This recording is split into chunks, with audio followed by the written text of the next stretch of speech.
And to think, somewhere there's a decapitated drum. Dad jokes are bad jokes. Here we go. I'm tired, so this one should be a lot of fun.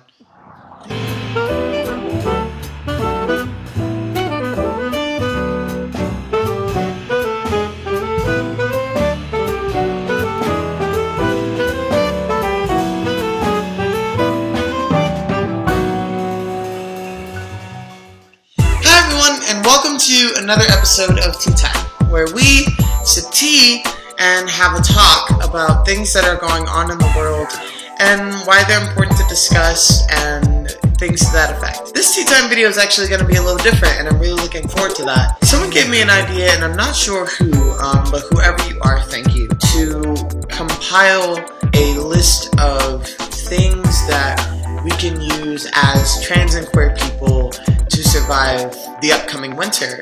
If winter ever comes. Guess global warming's not as much of a myth as people thought.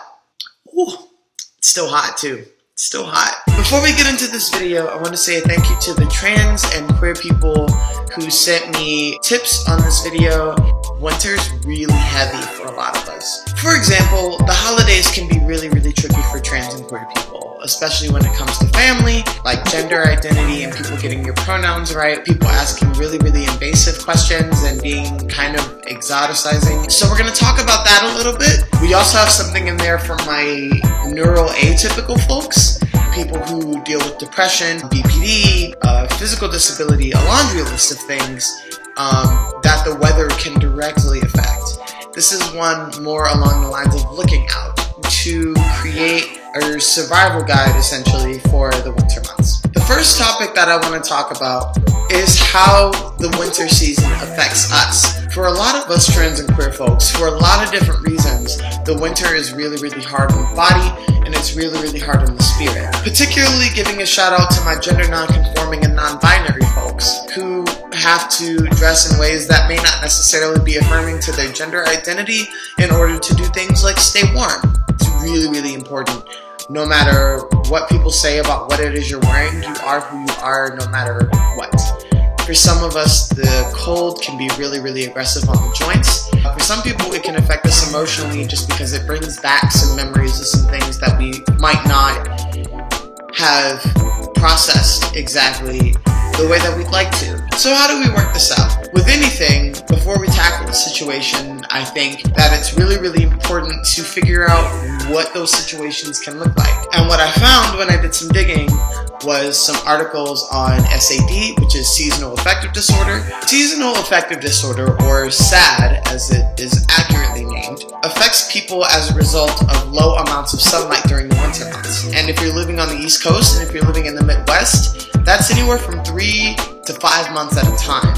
How do we handle this? A trans friend of mine and a really awesome guy has been suggesting vitamin B12 to people, and I think that's a really good way to go. There's some articles about the uses, any potential side effects, and any potential risks, as well as an article about vitamin D. Vitamin D is one of the main vitamins that we're deficient of and we're lacking.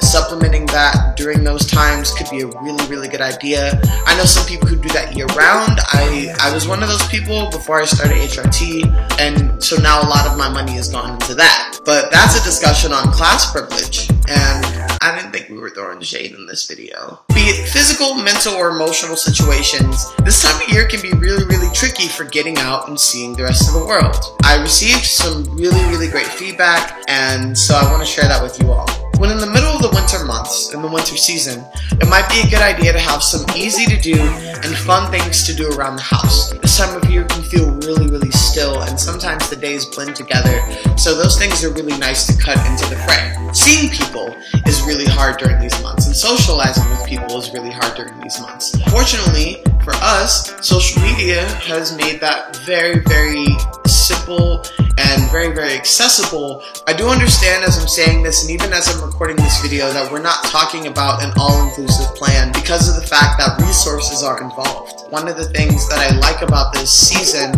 is that a lot of people consider this the season for giving.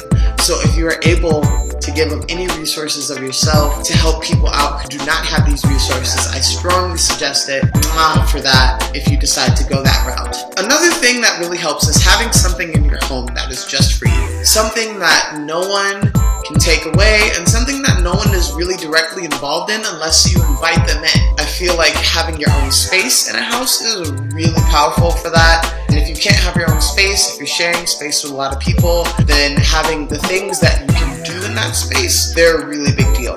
A friend of mine said that some of the things that they really like to do during this winter season is listening to records and having hot chocolate. Another thing that really helps this time of year, especially when your spoon count is low, is making large portions of food, something that's like enough to do leftovers with. I understand we're also talking about class and privilege here, and I'm recognizing that if you're able to do that and you're able to make enough food for leftovers, then that is definitely a privilege you have, definitely a privilege I have. If you have enough food and you know somebody who doesn't have as much and you can share it, please share what you can, please give what you can, because one day it could be one of us on the other end. Now we're gonna get into something that's really heavy for some people, and that's family during this time of year. The holidays are coming up, and for a lot of people, this isn't really a good time to feel our truth out loud and to be trans and queer out loud. Unfortunately, some of us may have some very closed-minded family members. I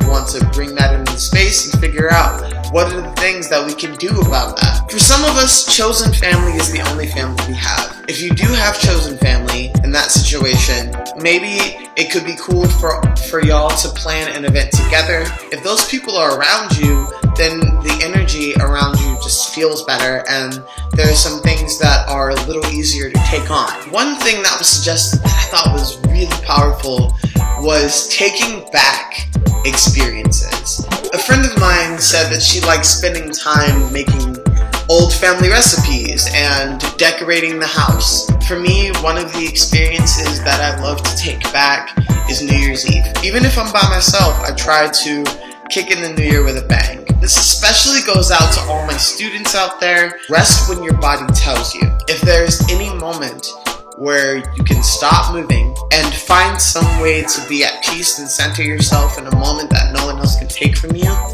do that. I will say one more thing before we get to the end of this video.